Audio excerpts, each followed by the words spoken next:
दोस्तों जय हिंद और आप सभी का स्वागत है आपके अपने YouTube चैनल प्रीतम एकेडमी परिवार में। और मैं हूं दामोदर कुमार। तो दोस्तों आज की इस वीडियो पे बात करेंगे क्लास 10th के हिंदी ए के most important VBI important subjective question पे बात करेंगे और विद आंसर। आपका जो क्वेश्चन रहेगा उसके साथ साथ आपका आंसर भी रहेगा जिसमें हम लोग आज बात करने वाले हैं। ठीक है, ये क्लास 10th का बहुत ही महत्वपूर्ण सब्जेक्टिव क्वेश्चन होने वाला है जो कि आपका एग्जाम में 90% चांस है कि पूछे जाए। ठीक है, तो चलिए देखते हैं कि क्या क्या क्वेश्चन आप लोग के लिए बनाया गया है। तो अभी तक आपने हमारे प्रीतम एकेडमी को सब्सक्राइब नहीं किया है तो सब्सक्राइब कर लें और बेल का आइकन को प्रेस कर दें।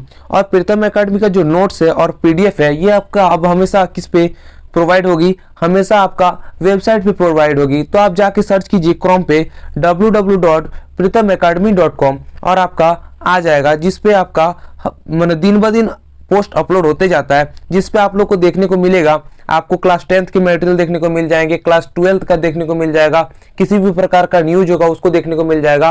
क्लास 12th हो 10th हो उसका एडमिट का डाउनलोड मिल जाएगा, किसी प्रकार का जैक का नोटिस हो सब उस पर जाके आपको मिल जाएगा देखने को।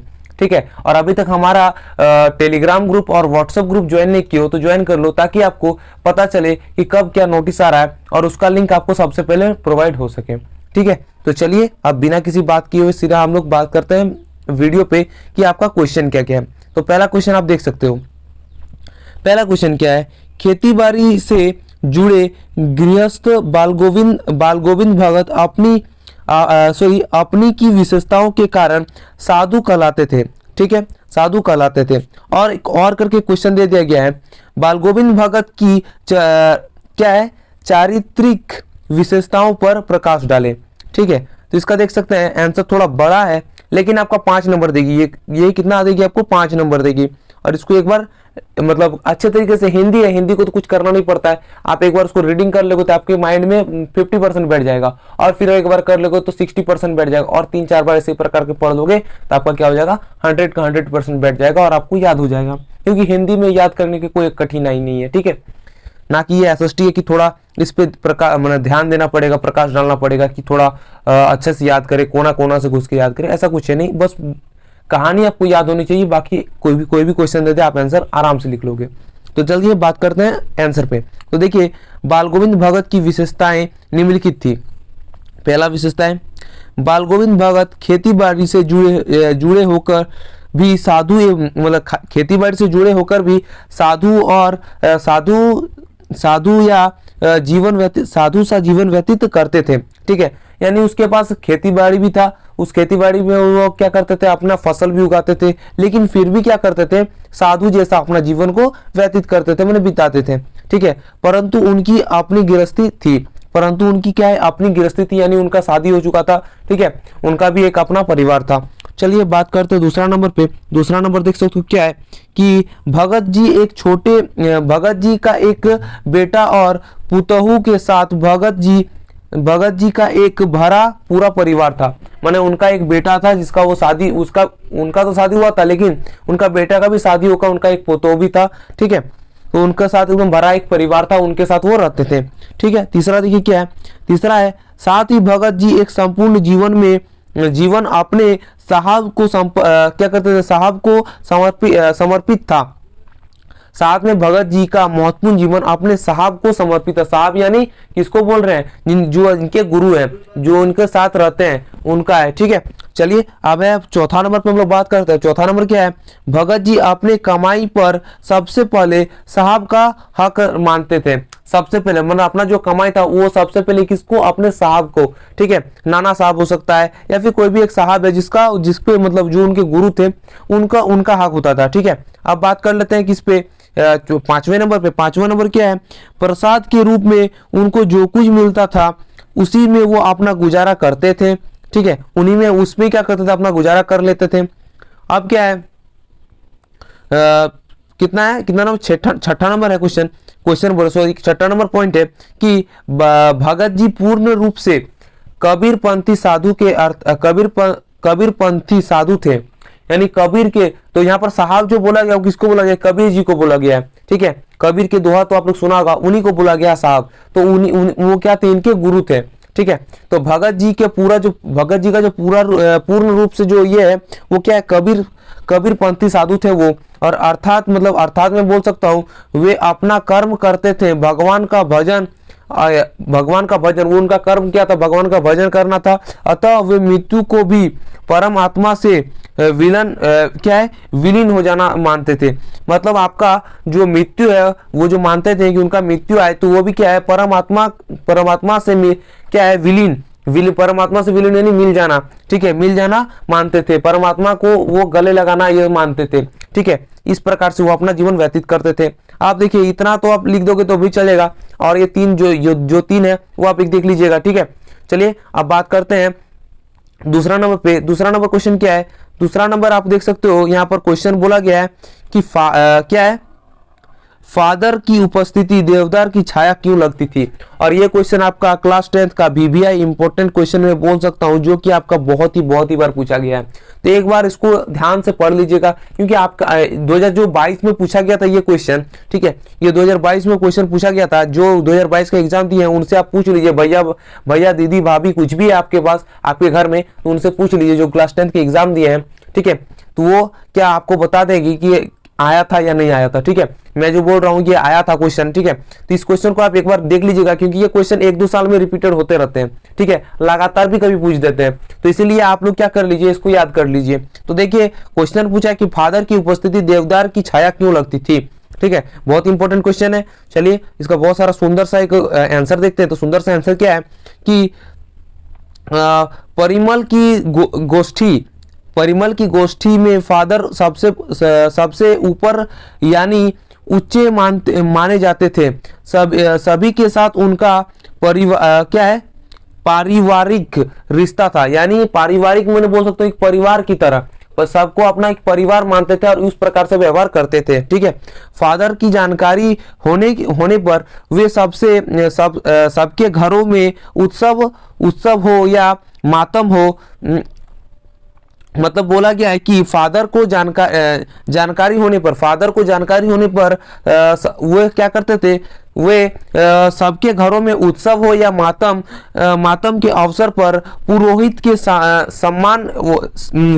समान वहां उपस्थित होते थे। यानी पुरोहित की तरह वहां पर क्या करते थे, उपस्थित होते थे, या फिर वहां पर एक दुख का बात हो या फिर उत्सव का बात हो, सब में वो शामिल होते थे। और किस प्रकार का शामिल होते थे, एक पुरोहित की तरह शामिल होते थे, ठीक है। अब क्या है, हर व्यक्ति को फादर स्नेह और क्या सहारा देते थे, मतलब एक आदर करते थे और सहारा देते थे, यानी किसी प्रकार का कोई कष्ट है तो उनसे जितना बन सके वो उनका मदद करते थे, सहारा देते थे।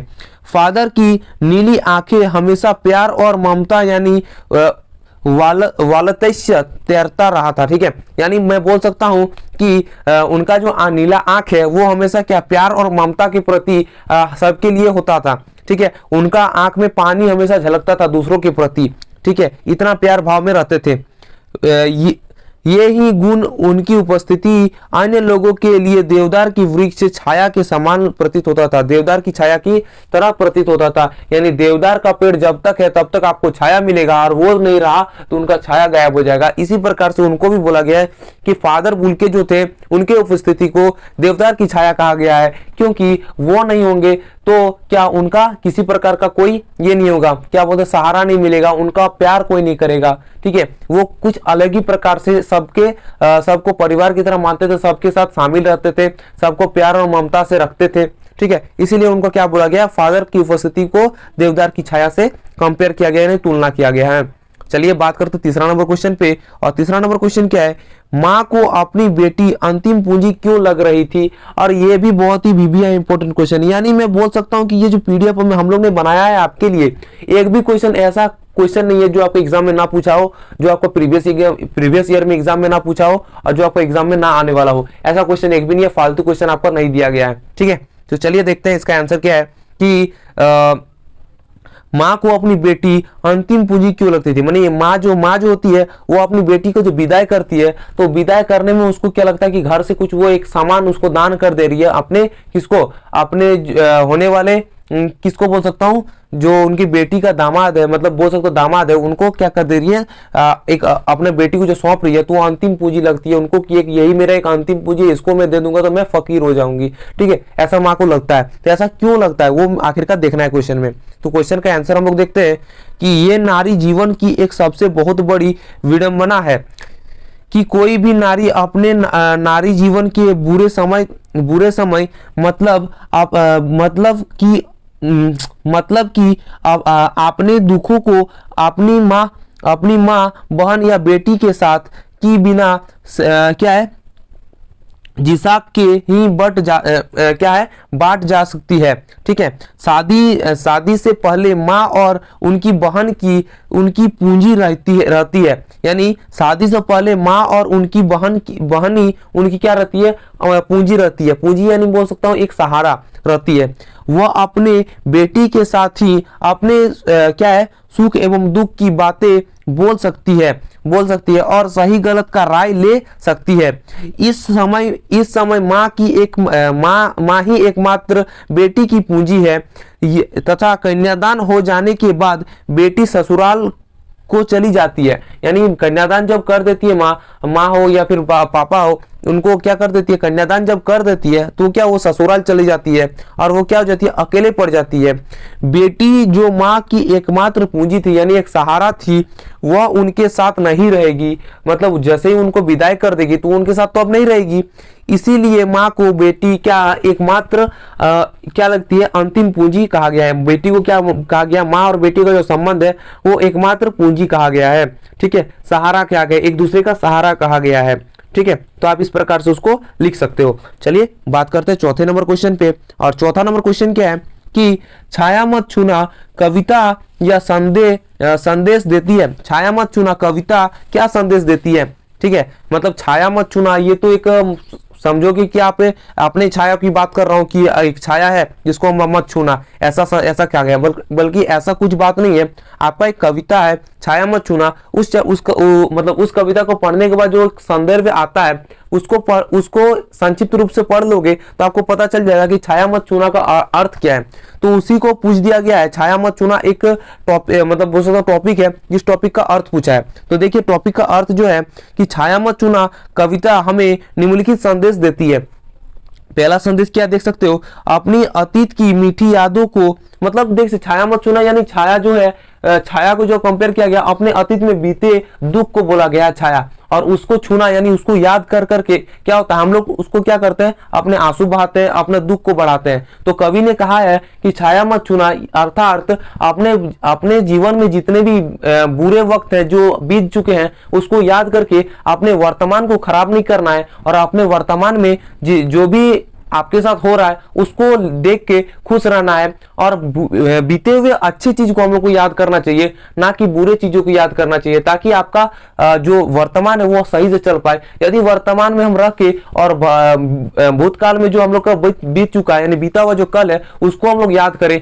तो क्या हमेशा हम लोग को क्या हाथ आती है, दुख हाथ आती है, ना कि खुशी। तो हमेशा यदि खुशी रहना है तो हमें क्या करना पड़ेगा, वर्तमान की चीजों को लेकर चलना पड़ेगा, ना कि भूत में और भविष्य को लेकर। ठीक है, भविष्य की चिंता और भूत बीते हुए मतलब कल की चिंता कभी नहीं करनी चाहिए। वर्तमान में जो हो रहा है उसको उसी के साथ जीना चाहिए और उसी को लेकर खुश रहना चाहिए। ठीक है, तो यही कहा गया है कविता में कि छाया मत छूना से आपका क्या तात्पर्य है। तो इस प्रकार से भी आप लिख सकते हो अपने भाषा में, और एक जो ये संक्षिप्त भाषा में लिखा गया है इसको आप देख लीजिएगा। ठीक है, कि ये आपका किस प्रकार से आपको लिखना है। मैंने तो आपको एक मतलब सौंदर्य में मतलब एक टॉपिक वाइज बता दिया, तो आप उस प्रकार भी अपने भाषा में लिख सकते हो। ठीक है, चलिए बात करते हैं 5वें नंबर क्वेश्चन पे।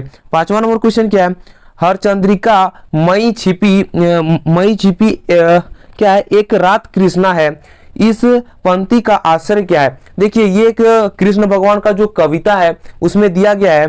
ठीक है, तो इसका जो आश्रय स्पष्ट करने बोल रहा है, यानी आपका जो कविता है, कविता का ये एक लाइन दे दिया गया है, इस लाइन का अर्थ आपको समझाना है, यही बोला गया है। तो पंक्ति में बोला है कि चांदनी रात सौंदर्य अथवा सुख का प्रतीत है, यही दूसरी ओर कृष्ण अंधकार या अंधकार का प्रतीक है। ठीक है, मतलब मैं बोल सकता हूँ कि चांदनी रात जो है वो सौंदर्य अर्थात किसका, सुख का प्रतीक है, और जो कृष्णा यानी अंधकार ये किसका है, किसका प्रतीक है, अंधकार का यानी अंधेरा का प्रतीक है। कवि का कहने का भाव है कि मतलब बोलने का जो तात्पर्य है कवि का कि हर सुख में दुख छुपा है, और क्या है, सुख और दुख जीवन का एक अनिवार्य अंग है। यानी यदि दिन के बाद रात आता है, रात के बाद दिन आता है, तो इस मतलब उसी प्रकार सुख के बाद दुख भी आता है और दुख के बाद सुख भी आता है। यानी आपका बोलने का जो मतलब मैं बताने जो जा रहा हूं वो है कि सुख और दुख आपका हमेशा लगे रहेगा। तो छाया मतलब चांदनी रात और कृष्ण से आपका दोनों का देखोगे तो कंपेयर एक ही जैसा है। अंधकार यानी दुख बोल सकता हूं मैं, और सौंदर्य यानी सुख का प्रतीक है। सौंदर्य क्या है, किसका, सुख का प्रतीक है। यानी दोनों ही देखिएगा तो बराबर बात बराबर ही है। ठीक है, तो इसी प्रकार इसको क्या किया, डिफाइन कर दिया गया है कि चांदनी रात सौंदर्य अथवा सुख का प्रतीक है, और वही दूसरी ओर कृष्ण यानी अंधकार का प्रतीक है। कवि का कहने का भाव यह है कि हर दुख में क्या है, हर सुख में दुख छुपा हुआ है, और हर सुख में क्या है, दुख जीवन का एक अनिवार्य अंग है। सुख दुख जो वो दोनों क्या है, अनिवार्य अंग है। यदि सुख सिर्फ आदमी को सुखी मिल जाए तो वो भी अच्छे से नहीं रह सकता, और यदि आदमी को सिर्फ दुखी मिले तो वो भी सही से नहीं रह सकता। यानी दोनों ही मिलना क्या है, अनिवार्य है। चलिए बात करते हैं छठे नंबर क्वेश्चन पे। छठा नंबर क्वेश्चन क्या है, जॉर्ज पंचम की नाक को पुनः लगाने के लिए मूर्तिकार ने क्या क्या यत्न किए। ठीक है, यत्न माने क्या क्या ट्राई किया, क्या क्या वो लोग प्रयत्न किया। ठीक है, वही पूछा गया है, क्या क्या कठिनाई इन लोग को हुई, वही हम लोग को सारा कुछ लिख देना है। और सारा का सारा क्वेश्चन जो आप देख रहे हो ये 5 नंबर आपको देगी बोर्ड एग्जाम में। ठीक है, तो किसी प्रकार का कोई भी क्वेश्चन को मिस ना करे, सब क्वेश्चन को देखते हुए चले, और इस वीडियो को स्किप एक भी मतलब थोड़ा भी ना करे। चलिए बात करते किसमें, अब छठे नंबर क्वेश्चन पे। और छठा नंबर क्वेश्चन तो मैंने पढ़ लिया कि जॉर्ज पंचम की नाक को पुनः लगाने के लिए मूर्तिकार ने क्या क्या यत्न किए, यानी क्या क्या प्रयत्न किए।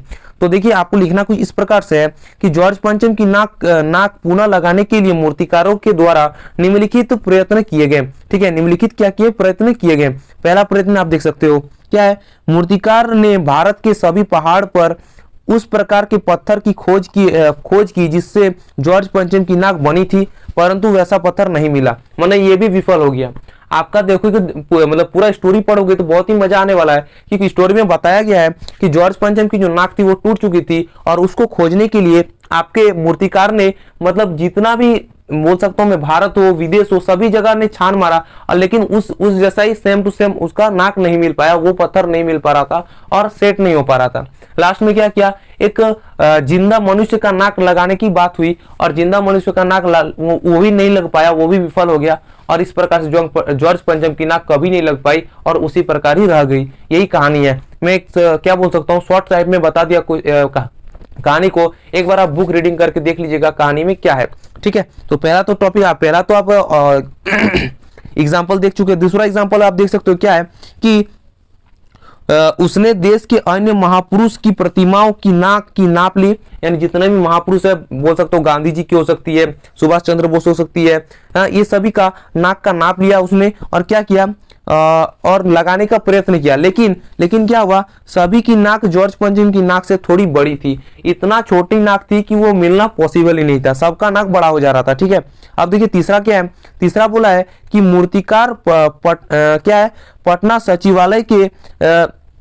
सचिवालय के सामने शहीद बच्चों की मूर्ति के पास गए, परंतु उनकी भी नाक जॉर्ज पंचम की नाक से पुनः बड़ी हो गई। यानी उनका क्या हो गया, कभी बड़ा हो जा रहा है कभी छोटा हो जा रहा है, माने एकदम एग्जैक्ट वही नाप का नहीं मिल पा रहा है। ठीक है, अब देखिए चौथा क्या है कि अंत में उसने सुझाव दिया कि भारत के 40 करोड़ जनता में से किसी की एक नाक जॉर्ज पंचम के नाक के आकार का बराबर हो उसकी नाक काट कर लगा दी। यानी मैंने तो पहले ही बताया कि एक मनुष्य का नाक काट कर लगाने की भी बात की गई थी, जो कि आप यहाँ पर देख सकते हो।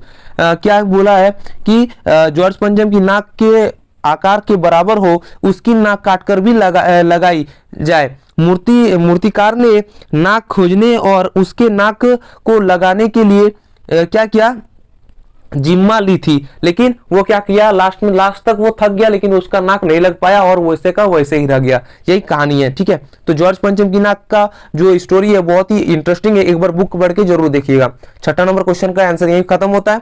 अब 7वां नंबर क्वेश्चन पर हम लोग देखते हैं। तो 7वां नंबर क्वेश्चन है अब 8वां नंबर क्वेश्चन पे देखिए हम लोग क्या है। 8वां नंबर क्वेश्चन क्या है, बिस्मिल्लाह खान को शहनाई का, मंगल ध्वनि का नायक क्यों कहा गया है, ठीक है। तो एक इसमें से ऑब्जेक्टिव क्वेश्चन भी बनता है, आप लोग ध्यान से देख लीजिएगा कि ऑब्जेक्टिव क्वेश्चन क्या बनेगा कि बिस्मिल्लाह खान को डैश का नायक कहा गया है, तो किसका, शहनाई का, शहनाई की मंगल ध्वनि का नायक कहा गया है, या शहनाई का भी बोल सकता हूं मैं। या फिर क्वेश्चन इस प्रकार के देगा कि बिस्मिल्लाह खान को शहनाई का डैश कहा जाता है, तो नायक ऑप्शन में आपको दे देगा, नायक कहा जाता है, राजा कहा जाता है, रानी कहा जाता है, इनमें से कोई नहीं, ठीक है। तो आपका क्या ऑप्शन होगा, ऑप्शन नंबर आपका ए सही होगा कि उसको नायक कहा जाता है, ठीक है। चलिए आंसर देखते हैं। आंसर क्या है, आंसर है कि हम जानते हैं कि शहनाई को मंगल ध्वनि का वाद्य यंत्र कहा जाता है जो शुभ अवसर पर बजाई जाती है। और बिस्मिल्लाह खान इतनी अच्छे शहनाई बजाते थे कि वो भारत में अब तक शहनाई वादक में सर्वोपरि माने जाते हैं। भारत में आज तक वैसा कोई शहनाई नहीं बजा पाया, ठीक है। उन्हें जैसा मतलब उनके जैसा जो है शहनाई वादक है जो अभी तक दूसरा कोई नहीं हुआ है, इसलिए उन्हें शहनाई का मंगल ध्वनि का नायक कहा जाता है, ठीक है। चलिए ये तो हो गया। अब 9 नंबर क्वेश्चन क्या है, 9 नंबर क्वेश्चन है कि काशी में हो रहे कौन से परिवर्तन बिस्मिल्लाह खान को व्यवस्थित कर रहे थे, ठीक है। तो इसका आंसर हो जाएगा, देखिए इस प्रकार से आपको एक हेडलाइन लिख देना है कि काशी में आई निम्नलिखित परिवर्तन में, मतलब बचपन में जो वो देखे थे, वो बड़े होकर जो गए तो उनको क्या क्या परिवर्तन दिखा वही लिखना है। तो काशी में आई निम्न परिवर्तन ने बिस्मिल्लाह खान को व्यवस्थित कर दिया, ठीक है। एक क नंबर क्या है, देखिए क नंबर में लिखा हुआ है, अब काशी की परंपराएं लुप्त हो रही है, खान पान की पुरानी विशेषताएं नष्ट हो रही है, मलाई बर्फ वाले गायब हो गए, क्या है, कुलसुम की देसी घी की कचौड़ी पहले जैसी मेल जोल नहीं रह गया, और काशी अब पुरानी काशी नहीं रही। ये जो 5 है वो उनको क्या, 5 जो आप टॉपिक देख रहे हो इनको क्या लगा, बहुत ही परिवर्तन लगा। जो वो बचपन में थे जिस प्रकार से उनको देखने को मिल रहा था, वो बड़े होकर जब गए तो उनको उस प्रकार से नहीं मिला, ठीक है। और लिख देना है, इन्हीं परिवर्तन से बिस्मिल्लाह खान को व्यवस्थित कर दिया,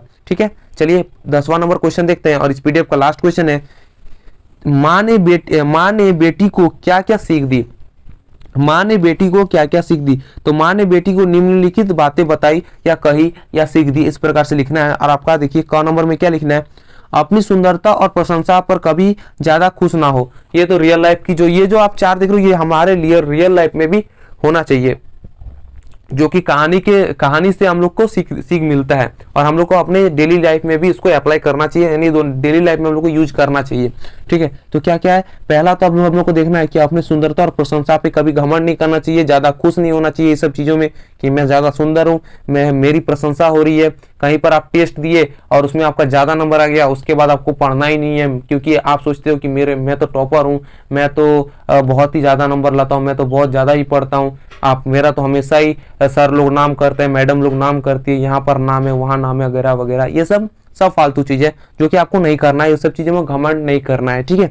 दूसरा नंबर क्वेश्चन क्या है, क्वेश्चन बोल रहा हूँ, दूसरा नंबर टॉपिक जो मैं बोल सकता हूँ वो है कि घर के सारे कार्य करना लेकिन अत्याचार कभी मत करना। घर का जो कार्य करना है, लेकिन आपका जो काम करते हो तो करना है, लेकिन उसके पीछे जो अत्याचार है वो अत्याचार को नहीं सहना है, ठीक है। अब तीसरा नंबर बोल सकता हूं मैं, तीसरा नंबर क्या है कि कपड़े और गहने के आकर्षण में अपनी क्या है, आजादी कभी ना बेचना।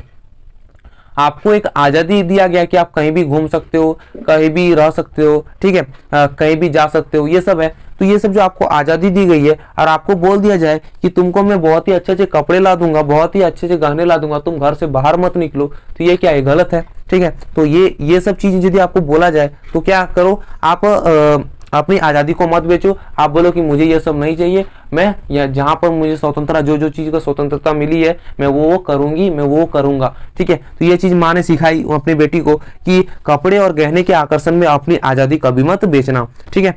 अब है लास्ट नंबर जो है वो क्या है, अंत में माँ ने कहा कि अपनी सरलता और भोलापन को अब इस प्रकार से प्रकट नहीं करना कि लोग तुम्हारा नाजायज फायदा उठाएं। यानी बुरी तरीके से आपका क्या करें सुलूक करने लगे, आपका यूज करने लगे। ठीक है, कि अपना भोलापन दिखाया आपने, आपका सरलता भोलापन दूसरे को दिखा रहे हो कि मैं भोला हूं, मैं एकदम शरीफ हूं, जिसका लोग फायदा उठा लेंगे।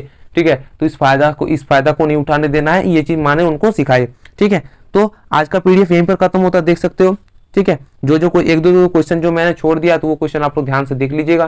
ठीक है, वो क्योंकि वो चैप्टर भी अच्छे से क्लियर नहीं कराया गया है, तो देखता हूँ एक दो दिन में यदि क्लियर हो पाए तो करा दूंगा। और आप लोग हिंदी में क्या कराना है, हिंदी में तो सिर्फ आपको रीडिंग करना है। आप एक बार रीडिंग जरूर कीजिए बुक को, मैं हर वीडियो में बोलता हूँ क्या करना है, बुक को रीडिंग करना है। और चैप्टर में जो चीज ना समझ आए हम लोग को कमेंट सेक्शन बताना है। टेलीग्राम चैनल है, व्हाट्सएप ग्रुप है, जहाँ जिससे पॉसिबल हो सके वहां से हम लोग को इंफॉर्मेशन पहुंचाई कि सर मुझे यहाँ पर प्रॉब्लम हो रही है, हम लोग क्या करेंगे, आपका हेल्प जरूर करेंगे। ठीक है, तो आज के लिए बस इतना ही मेरे दोस्तों। अभी तक वीडियो को क्या लाइक नहीं किया तो लाइक कर दीजिए, और चैनल पे नए हैं तो सब्सक्राइब कर दीजिए, और उन दोस्तों को शेयर जरूर कीजिए जो अभी तक प्रीतम एकेडमी से अपरिचित है, यानी प्रीतम एकेडमी पर जो बोर्ड की एग्जाम के लिए तैयारी कराई जा रही है वो अभी तक नहीं जानते हैं, तो उन तक शेयर कीजिए। ठीक है, अपने जितने भी भाई बहन है, दोस्त है, सबको शेयर कर दीजिए। ठीक है, और क्या कीजिए वीडियो को आपको जो थोड़ा भी अच्छा लगता है तो क्या कर देना है, एक छोटा सा प्यारा सा कमेंट कर देना है, ताकि हम लोग को मोटिवेट मिल सके।